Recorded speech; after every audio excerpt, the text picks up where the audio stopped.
It's January 1932, and a community is devastated. 6 police officers dead. 6 widows. Numerous fatherless children. A city stunned. The perpetrators, 2 brothers, Harry and Jennings Young. The community couldn't believe it. Could 2 people really kill so many police officers in one incident? How had this happened? The brothers were on the loose, and there were a lot of funerals to plan. Hello, my history-loving friends. Welcome to the world of Mad and Morbid. This is a history channel. I am your guide on any number of historical adventures. The farmhouse you see behind me is the site of the worst massacre of police life until 2001. 6 police officers lost their lives all around this house, trying to take in what they thought were 2 petty criminals. This will be broken up into multiple episodes, 3, maybe 4. This first episode is going to be about the bad guys, the Young Brothers. I recommend watching every part in order so you understand who everybody was when we get to the shootout itself. Let's take a journey into the lives and minds of the brothers responsible for this. Our tale begins in McCauley Cemetery, located in Ozarks, Missouri. Buried here are the law-abiding members of the Young family. We're going to start at the beginning of their story, which is going to begin with their parents, J.D. and Willie Young. J.D.'s father was a Civil War veteran. He more than likely fought for the Confederacy. He hated and railed against government and authority. He especially hated carpetbaggers. This suspicion passed on to his son, J.D., who also voiced these kinds of opinions around his children. But economically, they were a very successful family. J.M. had a sizable farm with a lot of acreage. He was able to leave some to all of his children. So in terms of turning to crime because of poverty, that is not the case here. 5 days before J.D. and Willie got married in October 1884, a Taney County jury found Al Layton not guilty of murdering saloon keeper Jim Everett. I cover this in my Bald Knobber series. Anger over this jury finding is what prompted the formation of the Bald Knobbers vigilante group by Nathaniel Kinney. So all this Bald Knobber activity, if you watch that series, the Young family, JM and Willie, lived through all of this. The Bald Knobbers in Christian County were the ones that wore the scary masks and were really terrorizing people. They were doing that in Taney County too, but they didn't have the scary masks on, which is the aspect of it that has really hung on in the popular culture. So when those 3 Bald Knobbers were hung on the Ozark Town Square in 1889, they more than likely witnessed it, and their eldest children would have witnessed it. As a matter of fact, their first 3 kids, Loretta, Mary Ellen, and Jarrett, never had trouble with the law at all. Those kids were born in Missouri. J.D. started hearing stories about Oklahoma, and he wanted to try his hand as a homesteader. They sold the farm in Ozark and placed a claim in Tillman County, Oklahoma. The whole family packed up and moved there.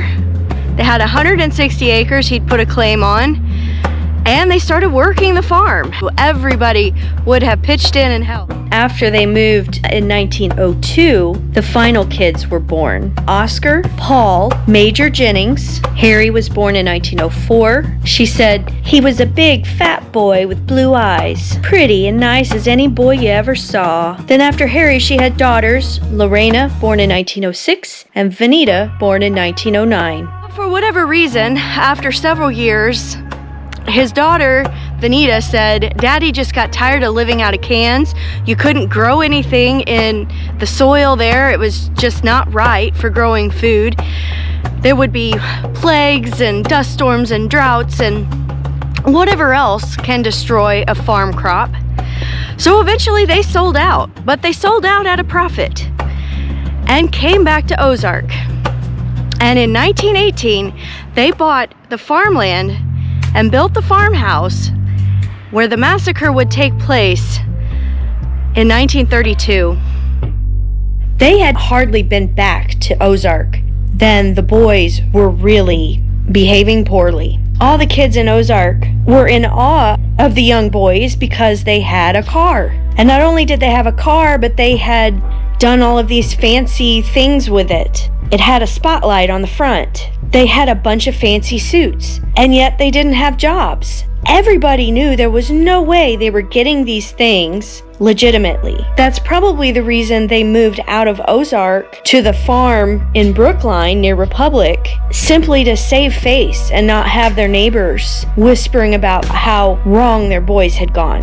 And actually, shortly after they moved to that farm, the Greene County Police came and searched their barn and found all kinds of loot. Goods from numerous stores located in Ozark. Paul and Jennings confessed, but they also made it clear they were covering for a third person. And I would bet money it was Harry. Paul and Jennings are sent to prison at Missouri State Penitentiary. They are sentenced to 10 years, and they will do 3. While they are there, their daddy dies. Some say JD's embarrassment and disappointment and heartbreak over his boys is what killed him. He died in 1921 in a sanitarium. This particular facility in Springfield was a mental institution. Exactly what JD had isn't known. It was said to have been a nervous disorder. It makes people wonder if there was a mental illness that ran in the family and that maybe Harry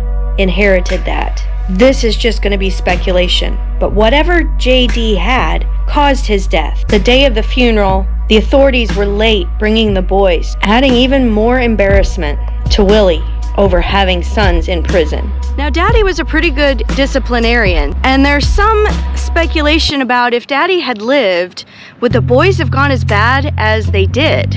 That's simply a question that cannot be answered. We'll never know that. Things were rough for Willie Florence after her husband died. The rural economy was already crashing long before the Great Depression hit Wall Street. They did own the farm outright, but he had left very little insurance money. 2 of her sons were in prison. Oscar had just got back from the Great War, but he was going to go settle on his own with his own family. And there was something wrong with Harry. When they moved back to Ozark, Harry was only in his early teens. And that first winter back, he slipped on ice and hit his head. And Willie said he was never the same after that. He would have fits of rage, he would punch walls, he would break things, and he just wasn't going to be that much help to her. At least one doctor diagnosed him as insane. As time passed, these symptoms did seem to improve, but she said he always seemed really nervous. In 1923, the 2 boys were released from prison, but they didn't stay out of trouble. Paul went and got in trouble in Texas. He was given 10 years in a Texas prison, and then in 1924, their house was raided again. This time, they were looking for goods stolen from a boxcar. And they found what they were looking for. They found tons of rugs. Rugs were piled up in the house, sitting on the floor, 5 and 6 rugs deep. So there's no way Willie did not know about this. And maybe the fact that they were in a little economic trouble led her to let it go. But they also found tires, tubes, 200 pounds of copper wire, and lots of other stuff. They found stuff that had been stolen from somewhere else. They didn't confiscate that because it wasn't what they were looking for, I guess. Willie used the excuse, well, yeah, I saw it, but I didn't know where my sons got it. I certainly didn't know they'd stolen it. Yeah, right. This time, Jennings, Oscar, and Harry were charged, and this is the first time Harry gets in trouble. The paper said he was 17 years old. He was probably a little bit older than that by a couple of years. They were probably hoping to maybe have him go easier on him if they thought he was younger. Willie was also charged with receiving stolen goods. And this is the first time Oscar has been accused. But because he's related to his brothers, they're constantly picking him up and questioning him about things simply because he's related to them. Jennings ended up taking the the blame for this. He said, look, I did it. You can pin it all on me. I'll plead guilty if you just let my brothers go and my mom. He got 3 years in Leavenworth for this robbery. Everybody else is let go. And Harry moves on to begin his own life of crime. But Harry's going to be the first of them to actually kill somebody. Harry had a friend named Roscoe Tudor. Ma Young didn't like Roscoe at all, and she blamed him for all of the terrible things Harry was doing. Well, old Roscoe was behind on his rent at the Baltimore Hotel, which is the building you see right behind me. And he and Harry got together and they decided they were going to rob a filling station in Springfield. Now, whether they were doing it specifically to help Roscoe pay his rent, I don't know. But the fact that he immediately went and paid his rent is one of the things that got them caught. I'm headed to the corner of Jefferson and Grand Street in Springfield, Missouri, where Harry robbed the City Services Oil Company filling station with his friend Roscoe.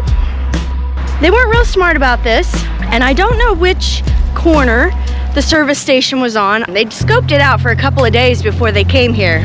12:30 they came back when everybody was gone, and Roscoe stood outside while Harry broke out the window. He went inside, he robbed the place. While he was in there, Roscoe called a taxi to come pick them up. Genius. Harry comes out. They don't wait for the taxi.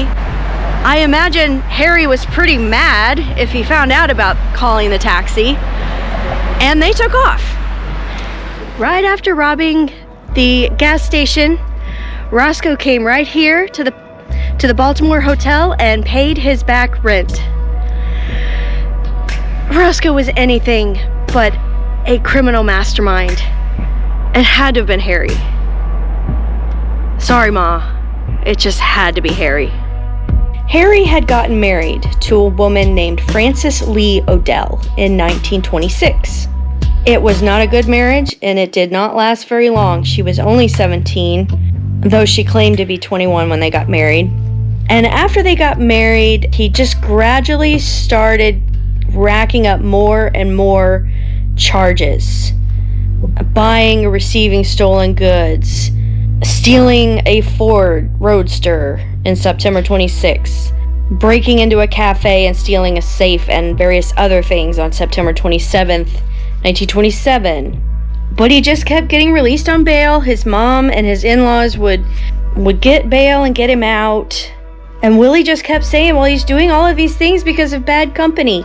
She even calls Deputy Sheriff Ollie Crosswhite, who's going to feature prominently in our story, to get this guy, Tudor, to leave her son alone. Make him go away. On March 28th, 1927, Harry confessed to robbing that City Services Oil Company filling station, and he was given 3 years in Missouri State Penitentiary, just like his brothers had years before him. While he was in prison, his wife was threatening to divorce him, and according to guards who worked with him, he worked at the dairy farm, he was a hard worker, he was a model prisoner basically, and most of them did not think they would ever see him back in prison again. After he got out of jail, he tried to make it work with Frances. They lived with her parents. She eventually just gave up. He moved out, and he took a room in Springfield. In her divorce papers, Frances said he had, quote, offered such indignities as to render her condition intolerable. He was said to be quarrelsome and abusive, and that he often threatened her. He didn't even show up to the proceedings in May, and so she was given the divorce. But after his wife left him, Harry moved in with Roscoe. I don't know if they were living together here, but he did live with them for a while after he became single. It's 2 weeks after the divorce, June 2nd, 1929. Harry is in a very bad mood. That morning, Willie had taken her sons, including Harry, to visit his father at Macaulay Cemetery. And maybe that made him sad. But who knows if his emotions and stress had anything to do with what happened later that day, when Harry's actions would change the lives of his family and the Noe family. He had apparently had previous run-ins with Marshal Mark Noe of Republic, Missouri, that at one point Noe had hit him in the head and angered Harry so much that he told him, "That's the last time you ever arrest me, Noe." Noe was well liked. He was just in his first year of law enforcement. He had had all the training that was necessary, which is absolutely none whatsoever. He was characterized as, quote, popular in business and well-liked among the businessmen. Mark Noe was 48 years old, and he was related to one of the prominent families that founded Republic. He had worked in Owen & Short's hardware store, and they believe it's this building across the street, according to the people here at the museum in Republic.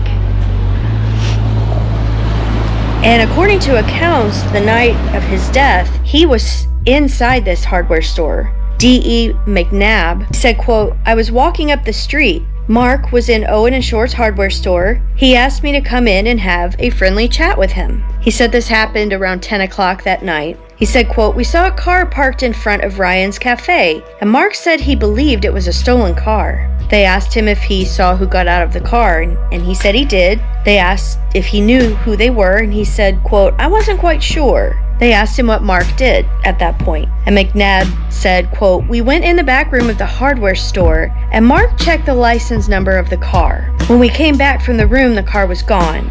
They drove up and down the street 6 or 8 times. They first stopped at the cafe on the east side of the street, then they drove north, came back, and stopped in the center of the street. One of the two got out of the car, spoke to some boys who were standing there, and went inside the restaurant. As he got out of the car, Mark said, 'I believe that he's got a bottle of whiskey in his shirt. I believe I'll go out and get that gentleman.' Who he's talking about there is Oval LaFollette. He was 20, and he had done time for and it's not known exactly where Mark Noe stopped them, but it would have been somewhere along this stretch. Noe approached the car. They were in a 1926 Ford. He ordered Oval LaFollette to get out of the car. LaFollette complied.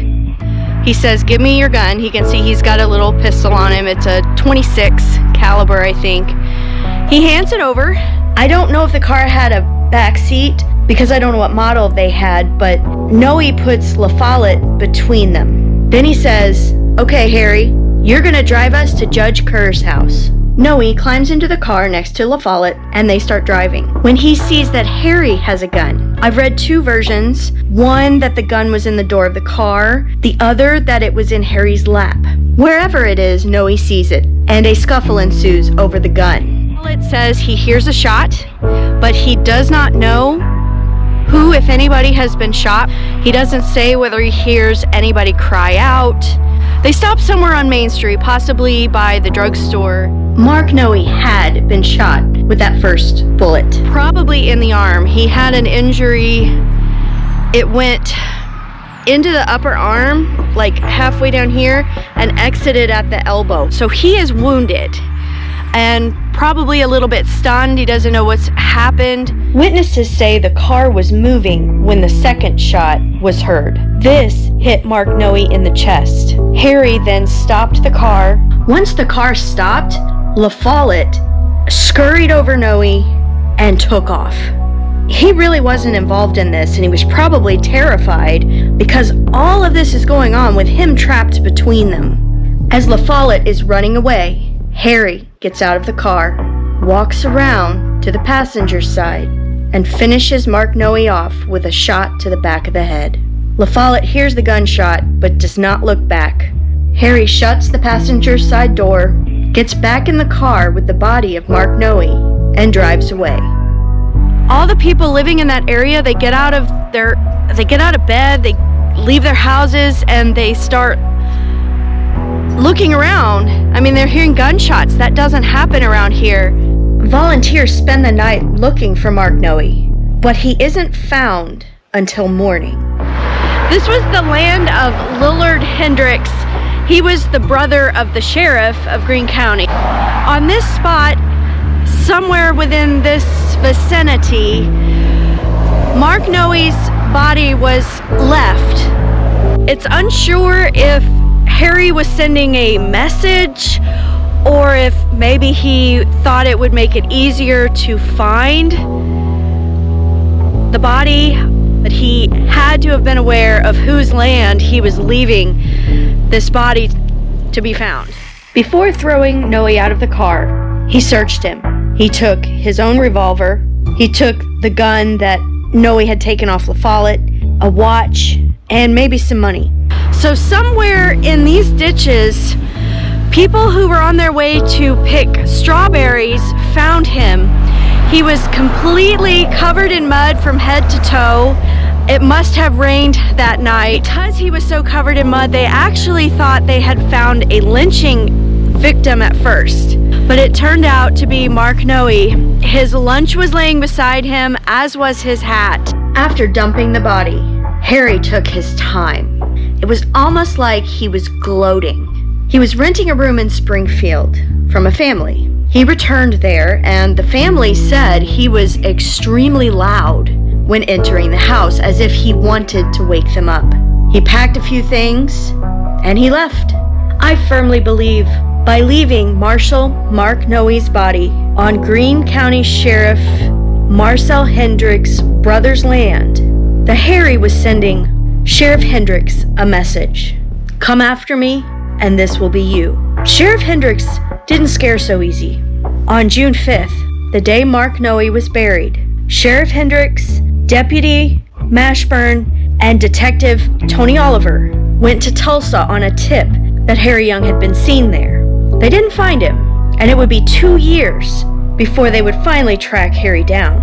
Unfortunately, all three of these men would die the day they tried to take him in. But at this point, everybody is out for blood. They want Harry. He's gonna pay for this. The City of Republic raised reward money. Greene County matched what they contributed. And the governor vowed that he would add to it as well through the state for anyone who could bring Harry Young down. Marshal Noe's funeral was held June 5th, 1929 at 2:30 p.m. in the Christian Church in Republic, Missouri.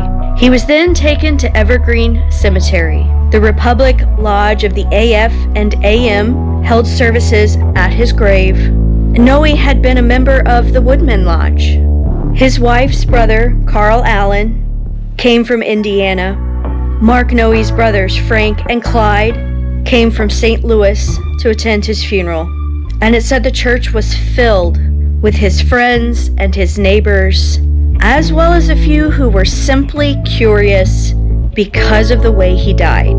Thank you so much for joining me today. Please come back for part 2 when we're going to talk about the good guys. Sheriff Hendricks, Wiley Mashburn, Tony Oliver, Sid Meadows, Ollie Crosswhite, Charlie Hauser, as we move forward to these two groups coming to a head that will end in just terrible tragedy.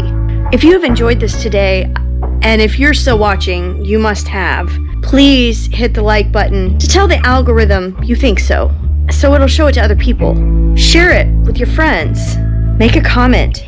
And subscribe if you haven't already, if you want to see more stuff like this.